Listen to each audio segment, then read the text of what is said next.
Good morning, everyone. My name is Charlene, and I will be today's webinar moderator. Welcome to the CANO ACIO webinar, Person-Centered Perspective and Canada's National Cancer Control Strategy, presented by Secord, Master in Social Worker, Registered Social Worker. Secord has been a registered social worker in Ontario for the past 25 years. He has filled a number of advanced clinical, education, management, and leadership roles in healthcare, locally, provincially, and nationally. He has held a number of leadership positions in healthcare: advanced practice clinician in dual diagnosis and neuropsychiatry at the Centre for Addiction and Mental Health in 2000, clinical director, Gilda's Club Greater Toronto in 2004, manager, clinical survivorship, clinical innovation and knowledge transfer at the Princess Margaret Cancer Centre from 2005 to 2013. He holds an academic position as assistant professor agent with the Factor Inwintosh Faculty of Social Work, University of Toronto since 2011. He has been a collaborator in clinical research and co-author on numerous publications in the area of cancer survivorship. Currently, he is a director, Person-Centered Perspective, Canadian Partnership Against Cancer Control Division, leading the strategy on improving the patient and family experience through embedding person-centered perspective. Before we get started, I'd like to briefly go over the format for this webinar. There will be two parts: a 45-minute presentation segment and a 15-minute question and answer session. All phone lines will be placed on mute during the presentation. You may post written questions during the webinar by using the chat box located to the right of the slides. After the presentation, the speaker will answer all written questions. When there are no further written questions, I will take questions by phone. Should you experience technical difficulties, an operator can be reached by pressing star followed by 0 on your telephone. At this time, I would like to present you to today's speaker. Scott, you may begin your presentation. Thank you, everyone, for joining me this morning. And just for those that didn't catch my last name, it's Secord, or Secord in French. So I'm just going to begin today. I'll get right to the presentation. I see many of the names on the participant list. Some of you I've met, some of you I would like to meet, but hopefully we'll get to do that at the next CANO conference. So I'm going to begin the presentation today by talking to you about National Cancer Control Strategy. And I know that many of you were not able to attend the presentation at the last CANO meeting, so I've got a few slides that I've updated since then. So to learn about the role of cancer control is the goal of the talk today, how CPAC works in a collaborative model with our jurisdictional and cancer partners across Canada, to talk about our strategic focus and person-centered perspective and what we mean by that, some of the outcomes I'm going to share with you from a system performance perspective, and to hopefully generate some discussion on the synergies of what we're trying to do at a national level in cancer control and how to collaborate with the work of the Canadian Partnership Against Cancer and our plans for shared knowledge exchange. So really, I'm going to just go to, I want to talk, when I do this talk, I work with my colleague, Dr. Deb Dudgeon, who really believes that we need to put a face on our talks because we are talking about the people that we're delivering care to. And so often we don't actually begin with the faces of people, even though we're talking about person. And I think it makes a fundamental statement around how do we begin better with the person. So I'm going to do that today quickly in this talk.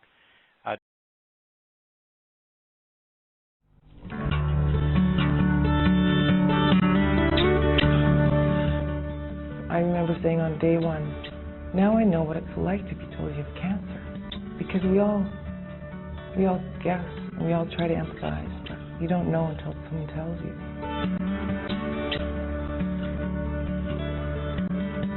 On diagnosis, and when you get the news, you actually feel visibly shorter.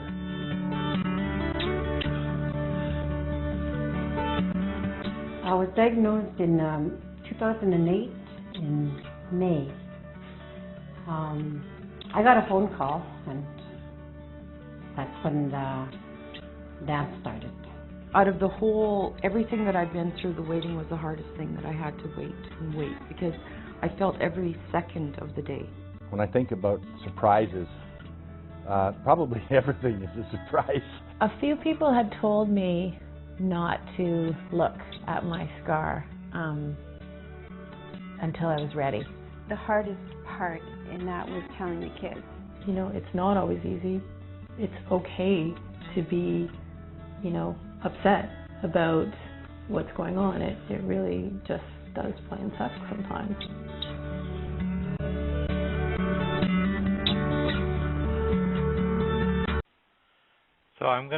So thanks for that video. It's just a short clip showing some of the patients and families that we've met with over the past number of years in the CPAC mandate. And they represent stories from people across Canada and different stages and phases of cancer journey. And I think it's important to always bring them into any presentation. And that would fit well with a person-centered approach. So, and I'll get into that in more detail. So we pretty well have heard, and you'll continue to hear, that 1/3 of us will be told at some point we have cancer at some point in our lives. And that's very true for the aging population particularly that we are preparing for in the next number of decades. Canada is one of 24 countries with a defined national cancer control strategy. And, you know, 5 years ago we weren't hearing about cancer control in a structured fashion. It's only been in the last 5 to 10 years that provinces have been able to frame things in the sense from a national control strategy. So what is really meant by that is really how we are planning to create a cancer system where there are fewer people developing cancer, that we're more successful in treating them, and that we can improve the quality of life for those during treatment and beyond into palliative care. And it really really speaks to the whole trajectory of cancer from prevention, and there's a large investment that needs to happen in the prevention side through healthier lifestyle choices and screening that can hopefully improve the outcome in terms of the number of people being diagnosed and treated for cancer is our biggest investment we need to make if we're going to reduce the impact through a cancer control strategy. The added elements has been not because health is funded largely at a federal level with distribution to jurisdictions across Canada. They have also their own health budgets and planning, and it was felt through a lot of advocacy over the years, really going back to the late 1990s, that there was a need for a national control effort, a way that we would be looking at how we can improve the systems for cancer care delivery across the country, because things weren't the same in jurisdictions. Some provinces were able to move the bar further than others, but the challenge really is that how do we actually get the country to work in a more consistent fashion so we can look at how things are improving or not improving for folks across Canada. And so how do we set national priorities for vaccinations, for screening, for treatment, etc. So in 2006, the federal government announced that they were going to support a cancer control strategy, and that's how CPAC came into being in 2007. The doors opened, and we funded a number of projects across the country in that whole spectrum of cancer control, from the beginning of cancer through prevention right through to treatment into palliative end-of-life care. And so there was a report that was published in 2012 that followed the federal government's announcement that they were again going to renew our mandate for national cancer control, and hopefully we can make a strong argument with the help of our partners that there's a need to continue to invest in national cancer control. And so the report really reflected what we learned in the first 5 years from 2007 to 2012 as to inform our current strategy for how we can, in a structured and systematic way, make improvements across the cancer control continuum. And we do that work largely through our partnership model. And one of the things that is been working for the partnership is how we can actually work with our provinces and territories and major cancer centers to agree on initiatives that they can do in a way that makes it easier for us to measure across the country. So we really have an effort in this mandate to encourage multi-jurisdictional participation, so getting groups of provinces to work together, that we work for an appropriate or partnered assessment and response. So we want our provincial partners and leaders to tell us what is the, to convene meetings and to actually tell us what is the best strategy for moving forward in a consistent way collectively. That it needs to be grounded in science and evidence, and that it has to make a significant impact in terms of improving things for Canadians. So that modeled approach is hopefully taking us every 5-year mandate, that we hope by the end of this mandate that we'll have a more consistent approach to how we can improve the quality of cancer diagnosis and care, that Canadians will have improved access to proven ways to prevent cancer, that cancer researchers will be working together more collaboratively to benefit Canadians, and more people will be getting checked and finding cancer sooner, and that we'll be working with our partners, particularly the First Nations, Inuit, Métis communities, will have their unique needs identified for a First Nations, Inuit, Métis cancer control strategy. So we have a specific cancer control strategy that's just addressing that particular population. So our cancer strategy, this is our motif, this is our model, and if you look at it carefully, it really does describe actually our model of work, how we convene our jurisdictions. We try to get them to integrate what they're learning in terms of best practice and leading work in improving things for cancer, catalyzing that and using that as a way of creating the foundational steps to move things forward on a national level.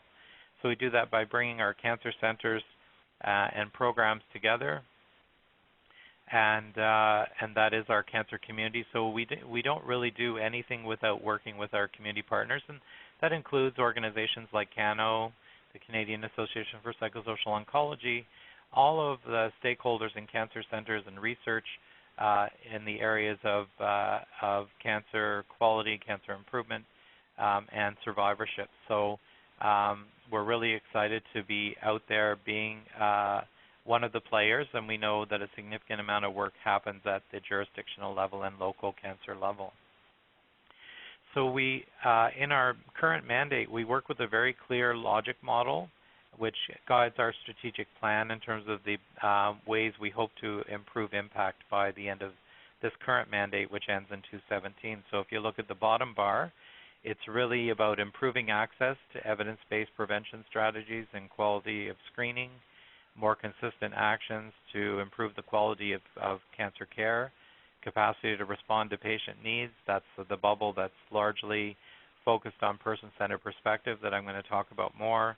Coordinated cancer research, so how can we get researchers across the country to coordinate their efforts to build a stronger profile for leading research, improve the cancer control in First Nations, Inuit, Métis communities, improve our ability to analyze and report on systems across the country at a national level, enhanced access to high-quality information and tools that can help with the work in cancer arena, and enhance public patient awareness and engagement. So how can we get a greater buy-in from the public and input from patients and families in the work of cancer control, and increased efficiency and acceleration of those efforts across Canada.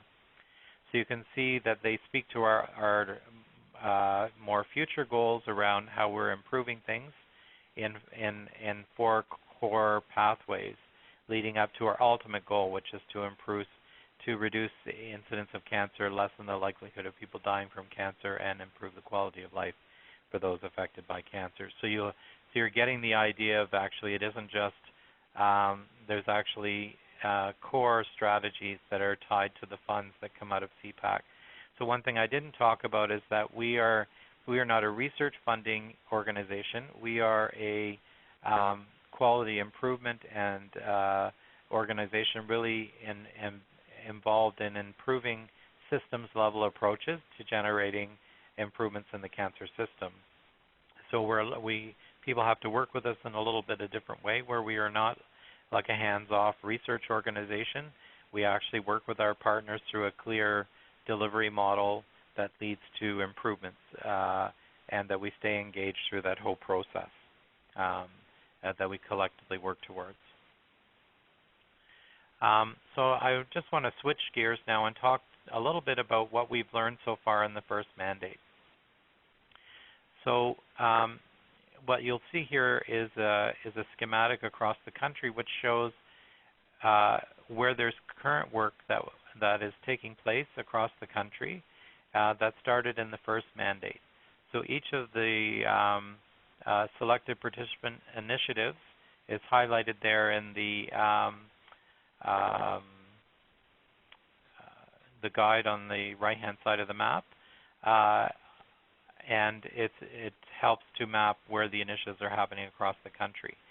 All of that work really feeds into us being able to report on a national level what has happened. So that's an example of all the work that was largely part of the first mandate, and there will be a new map generated that will probably come out at the end of this year showing all of the work.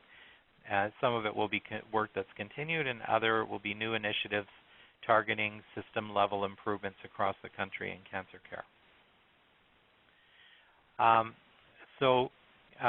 CPAC is actually made up of 3 major business elements. The one that Person-Centered Perspective is under Cancer Control Division. And Cancer Control Division is about that whole continuum I mentioned in the earlier slide. And of course I put Person-Centered Perspective up top because that's where we belong. But there's also prevention, so a number of projects under the acronym of CLASP, which is investments that are made from CPAC around improving things in the area of prevention.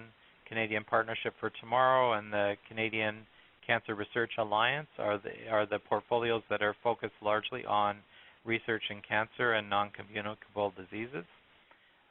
There's a screening division, which is just focused on primarily systematic screening for breast, colon, and lung across the country, and a division on diagnosis and care. Some of the work in that portfolio is around synoptic pathology reporting. System performance is the division that actually produces the national reports, some of which you'll see in this presentation. And then again, our First Nations, Inuit, Métis cancer control strategy.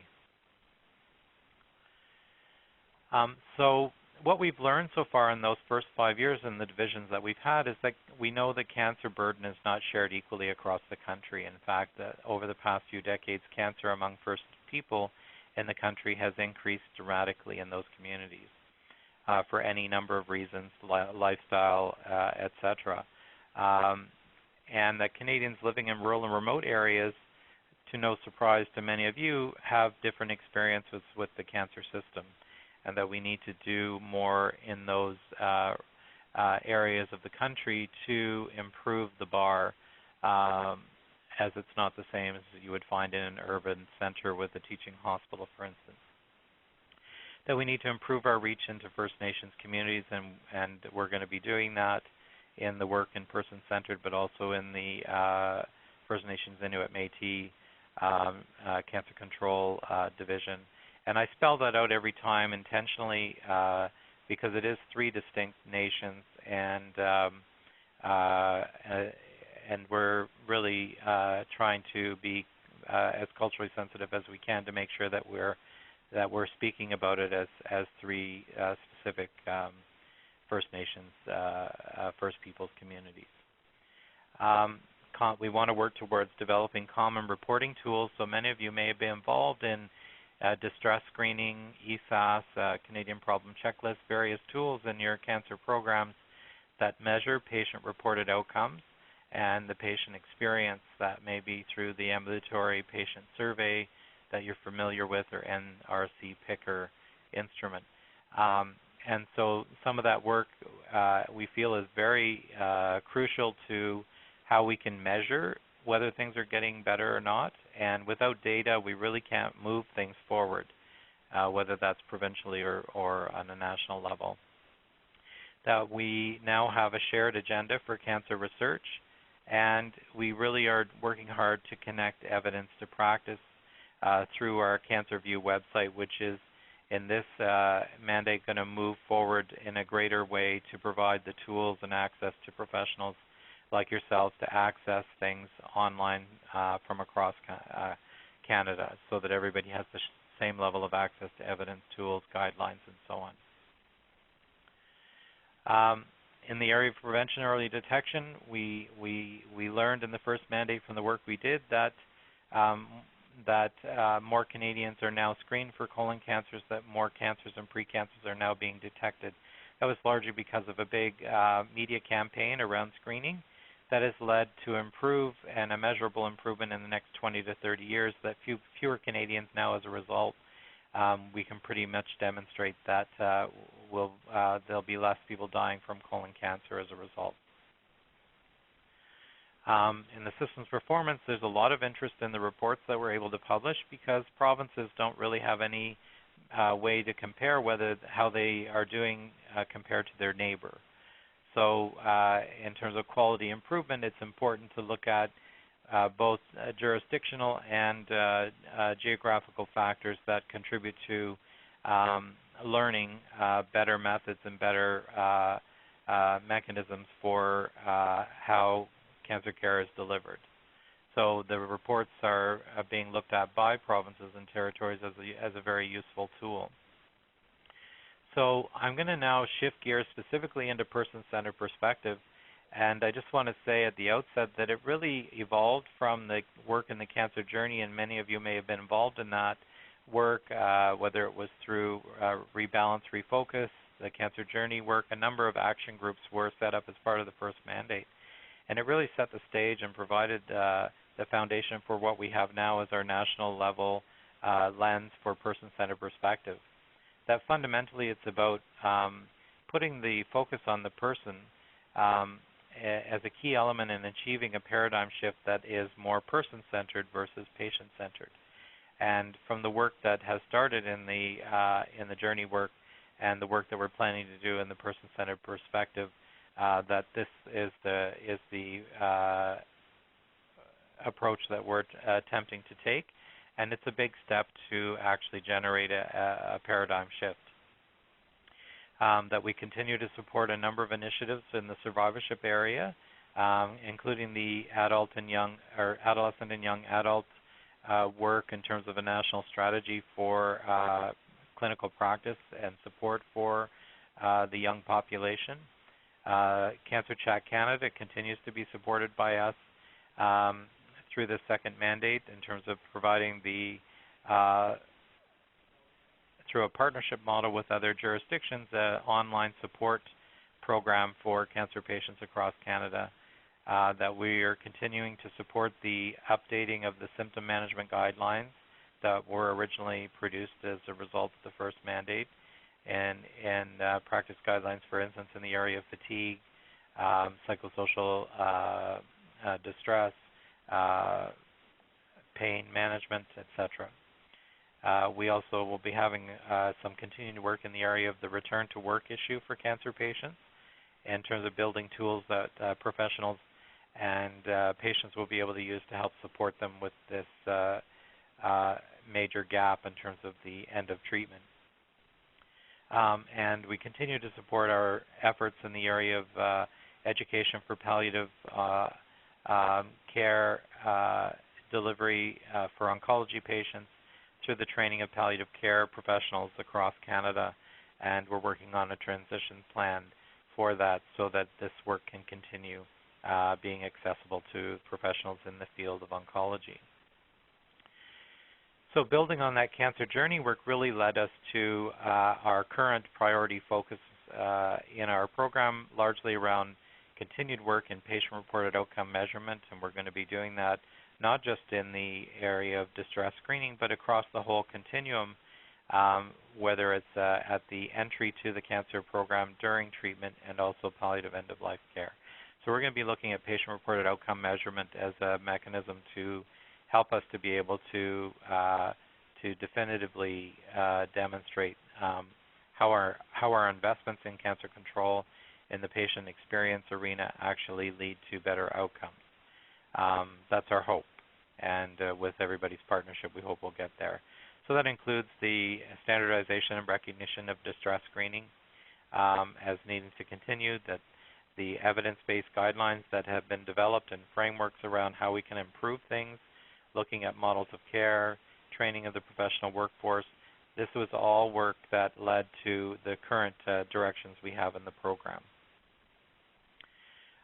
So this is just, I know this is a very difficult slide to read, but it helps to illustrate the actual detail that we have to go into because we are directly accountable to Health Canada, that we have to have a clear strategy as to what are our goals and how we're going to get there. And all of our work is measured through a delivery reporting mechanism where we have to actually demonstrate that we have tangible outcomes and outputs that will lead to us in our ability to measure, and that to really demonstrate that, one, we're improving things for Canadians, but also that we're doing it in a way that can be measurable.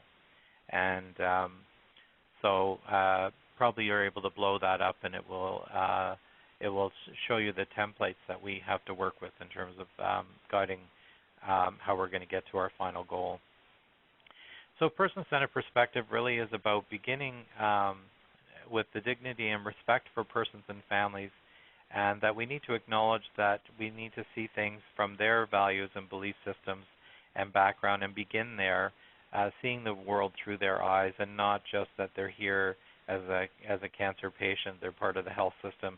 If the system's never designed with them at the entry in terms of design, implementation, and delivery and evaluation of programs, then we're really missing the mark, because they really are the customer that we're all working for.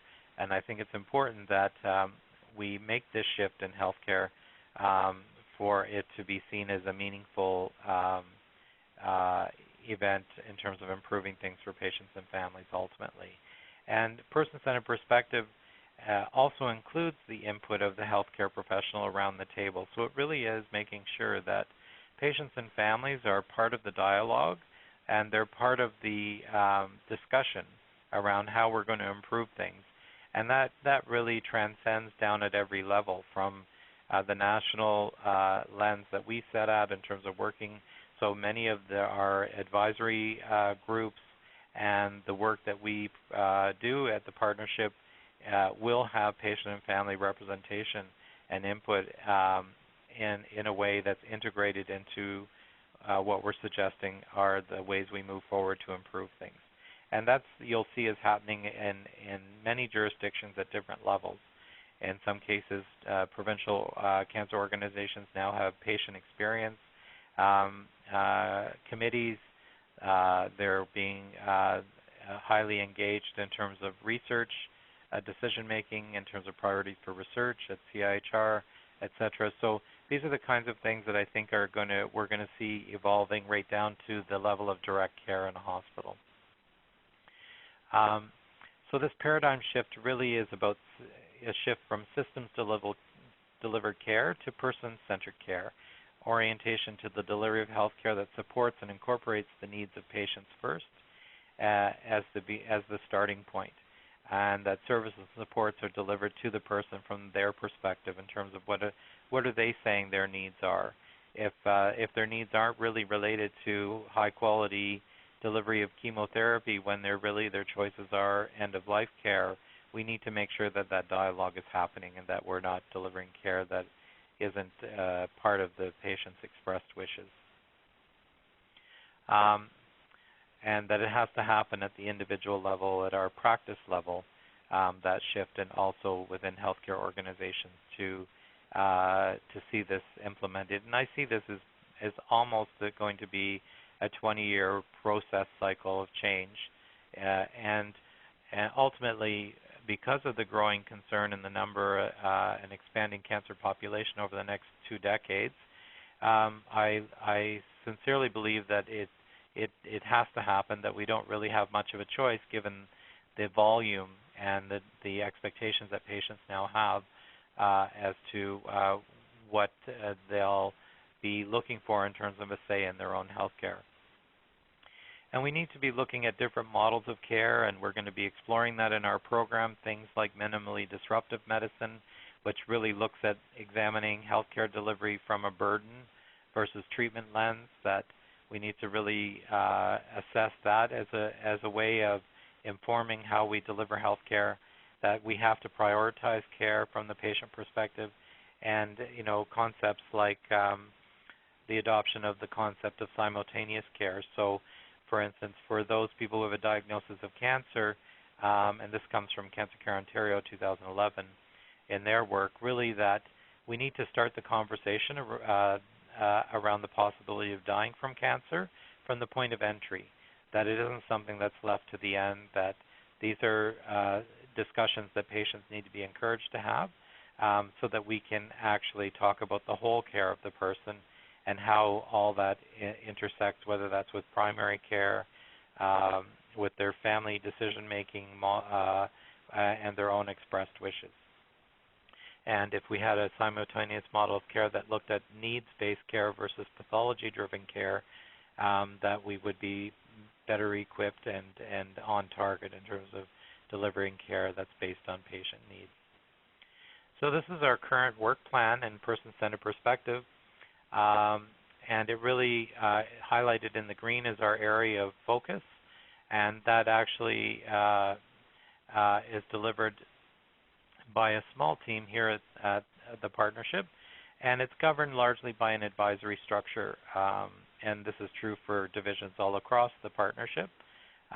So in person-centered perspective, we have an advisory group made up of our vice president, our scientific lead, expert leads, and then experts from across the country that have jurisdictional representation and the expertise to help guide us in our goal setting and our directions and our program, to ensure that we aren't deciding what we think needs to happen without the broader consultation at a pan-Canadian level. So there's different ways to get involved in that advisory structure, and you should watch for those opportunities to be posted on our CancerView website, because we do turn over those advisory members so that we can refresh the advisory structure for the program. The senior scientific lead in our program is Dr. Deb Dudgeon, and she focuses on broad portfolios of work. And then we have our expert lead in patient-reported outcomes. That's Dr. Marg Fitch, who is at Sunnybrook and has done a lot of the foundational work in the patient journey and provides excellent advice for us in the program in terms of how we're going to measure improvement across the program. And down below are the different groups in cancer control that have an advisory structure. And so it just goes to show you the extent to which we seek outside consultation to help us in delivering our cancer control strategy at the partnership. So this just gives you a summary of the folks in the program currently. We're presently recruiting for a specialist in the area of palliative end-of-life care and primary cancer care transition. And but generally, this is the group that, because our work is largely made up of the collective work of all our partners from across Canada, and I'm going to share some of those details now. So in our in-person-centered perspective, we have a number of initiatives in survivorship that I mentioned that have continued in the area of adolescence oncology, online support and return to work.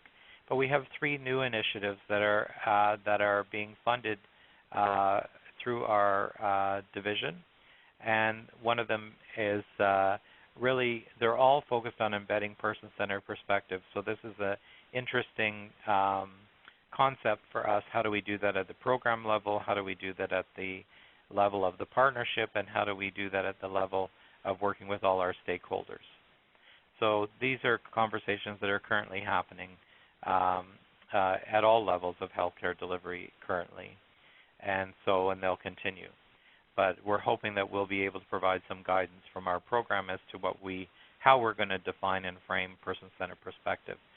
So we have a number of core areas that we're focused on, but they are all about the cancer journey. But areas of focus include palliative end-of-life care. So we have some goals that we've set in our program, aiming to 2017 around introducing palliative care sooner.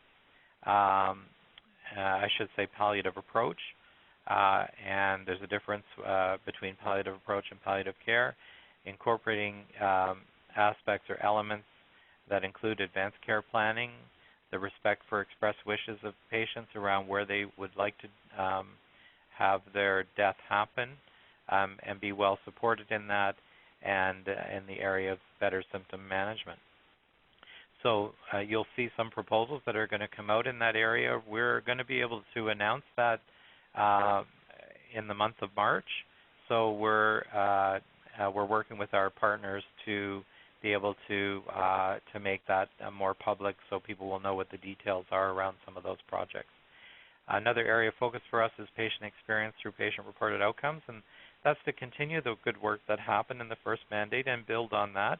So now we'll have more provinces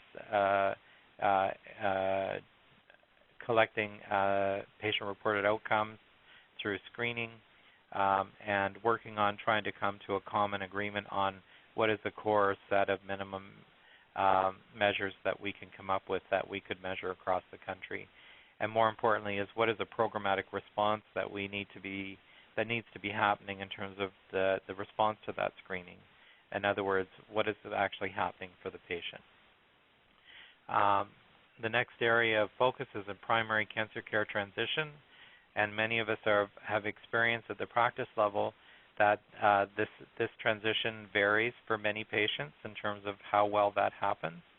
There really needs to be more work around seeking agreement and consensus on what should that transition look like for different kinds of cancers, for what are the links that can be generated between oncology care and primary care, and how does that transition not happen only from oncology to primary care, but also how do patients navigate back into the cancer system.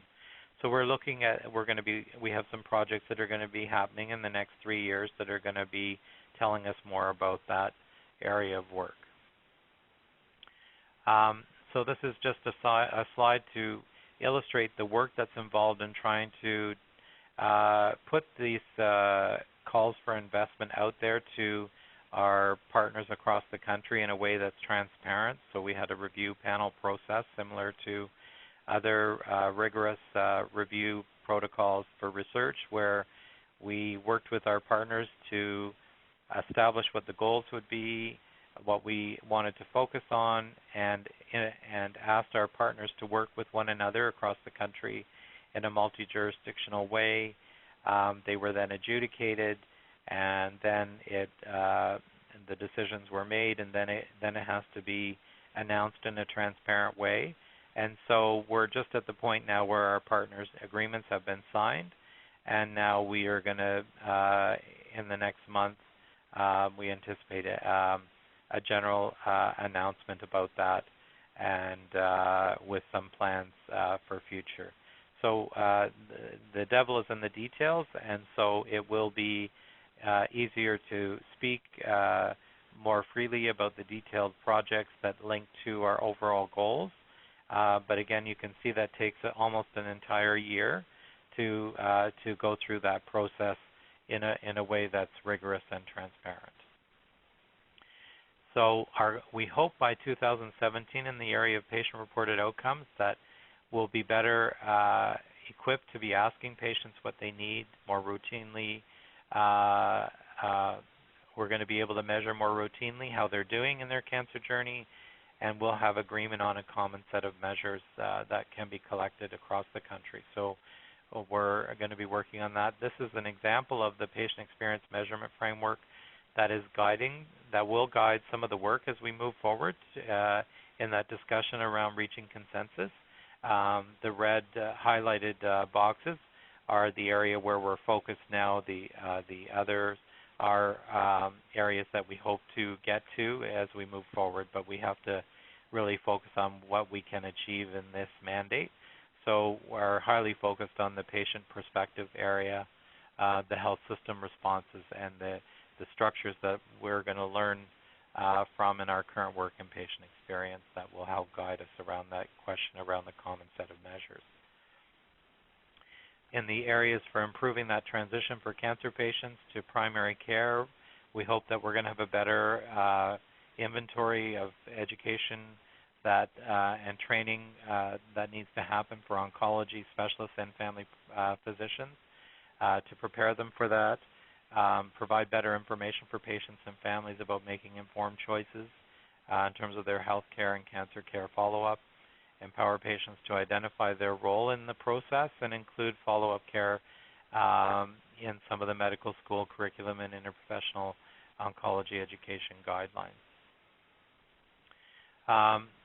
So how will palliative end-of-life care improve? We hope that we'll be meeting some key targets around earlier referral for palliative care, or that a palliative approach will be taken in terms of starting that conversation sooner and not just at end of life, incorporate patients' express wishes. And our goal, we hope that this will result in less use of emergency access healthcare and better support in home, at the home level in terms of palliative care, that will better address some of the rural and remote issues in terms of accessing good quality palliative care, consider the needs of the First Nations, Inuit, Métis communities as part of this project, and improve the training of professionals. And again, the measurement of patient needs through patient-reported outcomes. This is an example of the palliative care logic model that was developed through multiple years of consultation that is guiding the work in palliative care with a focus on patient needs, rural and remote access, and you'll see this in the pink column, care that's standardized, so agreement on how the care and what the care should be that gets delivered, that care providers are knowledgeable about the work that's happening across the country in a integrated way, in a shared model concept, and that patients and family outcomes will be measured. So that's sort of the framework that helps guide the work in palliative care, so that we're not really out there trying to solve everything, but we are building the foundational steps for improving things. This is just a map depicting the work that will be happening in 2017, showing the provinces that will be involved and the kind of work that will be happening in those jurisdictions. So we have 11 projects taking place in 11 jurisdictions across Canada. These are just examples of systems reports that are available in the CancerView website that I encourage you to go to. There are a number of tools and guidelines and materials that are available to you to help you in your care and delivery of direct care to patients, and we're going to be improving on that throughout this mandate. These are just some examples of how we're now able, through systems reporting and data capture, by working with our partners, we're able to actually illustrate how things compare across the country in terms of the patient experience, and there'll be more work happening in that area. I encourage you to review some of the documents online. We have some new reports that come out regularly from CPAC through the systems performance that we contribute to across the partnership. That's just another example. And I just want to draw your attention to CancerView. The video that I played is from the Truth of It video series. Many of you may already be aware of that, but if you're looking for video testimonials for many issues related to cancer in the Canadian context, it is there and available on CancerView, and we're going to be building our person-centered perspective collaborative space there, which will house many of the tools and important information about our program as we work forward with our partners across Canada. Every month there's a Cancer Digest. That's part of the CancerView materials that are pushed out. I encourage you to join cancerview.ca so you can get the monthly newsletters that come out from us in terms of areas of focus. Every month is a different theme. I mentioned the Truth It video series already, and this is just a slide depicting the ways that people can engage and partner in cancer control with the partnership, to encourage you to monitor the partnership website for that. So if you're involved in a formal way with the partnership, our program covers those expenses for you to participate in terms of travel, but doesn't pay for salary replacement. But if you're interested, I would read the postings on the website. And I'll leave it there. I see that I'm just about on time, and that's just the information on how to connect with us at the partnership and the program, whether that's through tweeting, through Facebook, and or our toll-free number, and you're welcome to contact me with any questions. And I'll leave it there, and I'll look for the support from the moderator now. That concludes the presentation segment of the webinar. We will now begin our Q&A session by addressing the written questions that were submitted throughout the presentation. After we have answered these, we will take questions by phone.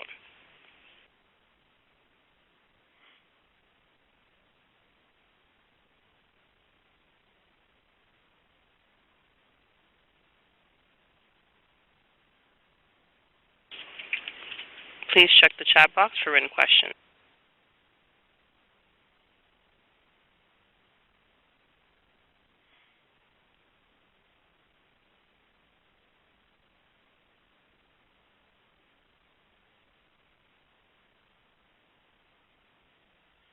Yeah. So am I able to answer that verbally, or do I have to type in the chat box? Verbally. Okay. So great question, Tracy. Thanks for that question. And part of my efforts in the previous year, is I'm 1 year at the partnership now, and my goal is to continue to engage CANO in having an important role in terms of the knowledge translation exchange that needs to happen from the partnership. So you're also aware at a national level what's happening across the country. I plan to always come and update at your annual meeting to inform your members as to what's happening in terms of national cancer control. But I would say that collectively, you know, it's and there are a number of CANO members. Yes, in fact, some of them are on my advisory board. For my program, I would say that they need to get invested in monitoring the website and inviting themselves to participate and contributing to the national dialogue on cancer control through our advisory structures and mechanisms, but also through commenting on reports. We regularly will pan our partners for input on our national reports. There's recently a report that came out on disparities in cancer in municipalities across Canada. So that was a good example of where input is really important to get from an organization like CANO, who has a lot of frontline knowledge and expertise as to those kinds of reports. Important for me on the patient experience side is around the measuring of patient-reported outcomes. Obviously, there's a lot of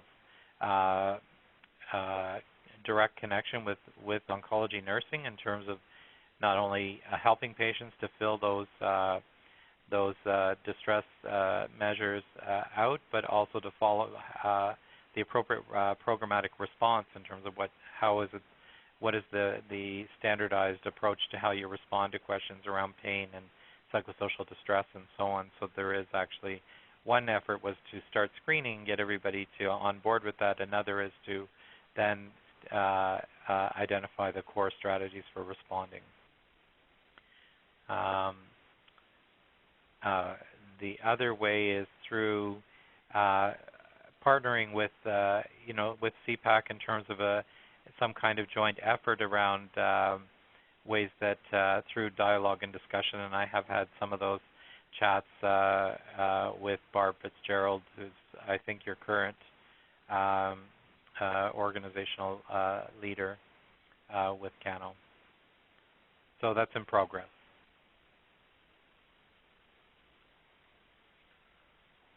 Did I answer that okay? And I'm going to move on to the next person.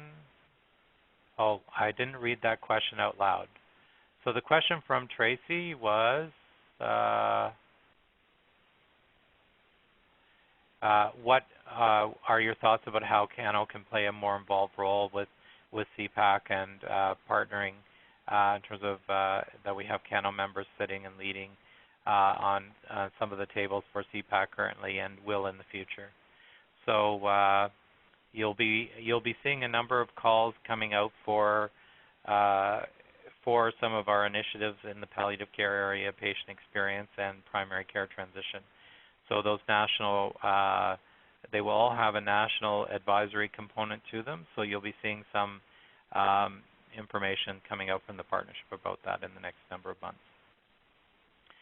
I'm going to go down to Benita's question, which is, how does this Canadian-wide partnership plan to improve care and access in rural areas? So thanks, Benita, for that question. If you look at the requests for proposals that are put out, in my example, in person-centered perspective, many of the design of the request for proposals specifically articulated that the project partners had to identify mechanisms and measures for how they're going to demonstrate improved access in rural and remote areas. So some of that will be generated through actual data in the projects, but also will happen through priority setting and national dialogues over the next 3 years in terms of what will be the next priority or the next step that we need to get to in terms of measuring the things and reflecting on how things have improved in rural and remote access.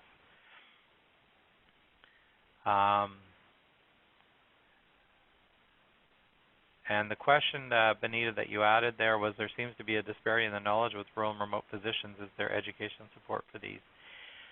So they're actually in the, I probably don't want to get into the details yet around the projects that are going to be coming out, other than to say that there will be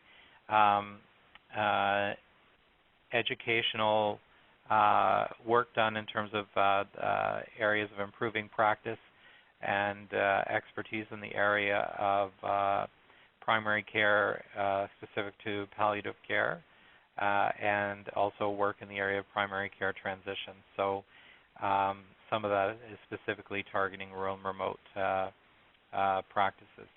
So the truth will be, I think, as the information rolls out around implementation over the next 3 years, will tell us, we'll have more to report on in that area.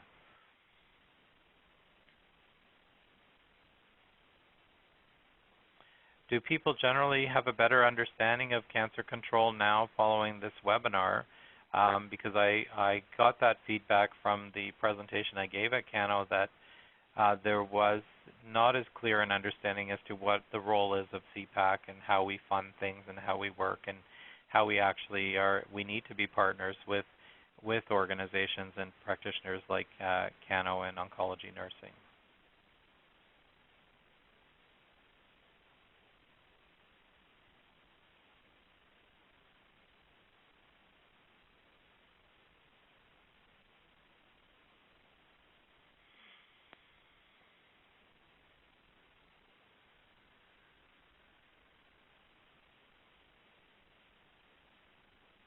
Thank you, Leslie, for your feedback. It is very helpful because I don't think that I didn't have the sense that at this level, like at organizational level, that there was as much going on So there's a very planned approach as to how we're going to communicate with our stakeholders, including the professional organizations with regard to national efforts and the role that many of you will play in terms of providing input. So we'll be talking with our advisory group about that.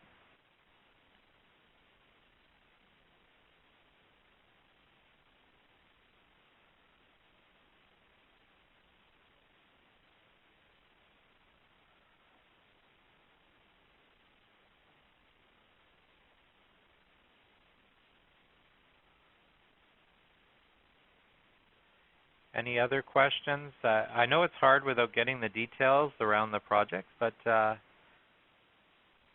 yes, I can move on to questions on the phone. We are now ready to take questions by telephone. This is the conference operator.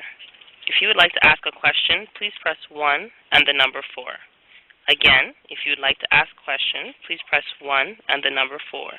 We'll now pause for just a moment to compile the Q&A roster.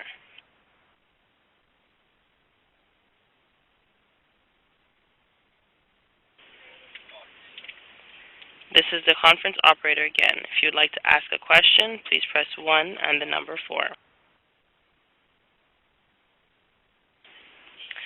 Since there are no questions, we will now conclude the webinar.